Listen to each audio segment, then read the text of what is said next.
Hi everyone! For today's video, ayan, magdi-DIY tayo sa ating microwave oven.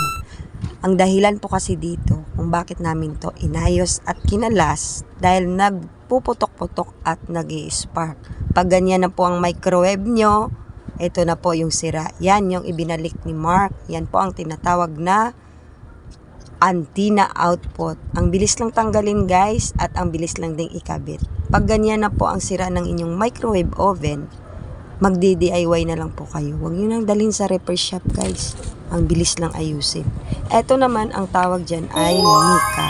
Medyo ingatan lang po yan kasi marupok lang po siya. At mabilis lang pong mabali. Ayan, this time ibinalik na. Ang bilis lang yan tanggalin at ano lang din siya. Wala lang screw. Kailangan lang kalasin mo. Ayan, pinapahirapan kasi Mark na ikabit. Kasi kailangan ingatan yan. Baka kasi mabali.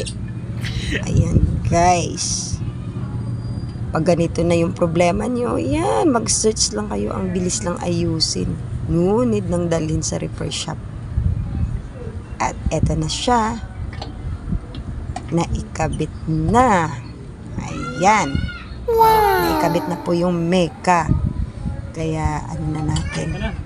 Subukan na natin kung successful po ba ang ginawa namin. Ayan, mag-reheat po tayo ng pagkain.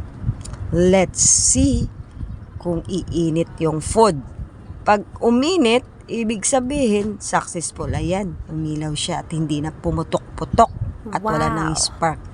Ayan, at uminit naman. Mabilis lang kasi wala pang 1 minute nilagay namin. Pero uminit siya. Ayan, thank you so much for watching.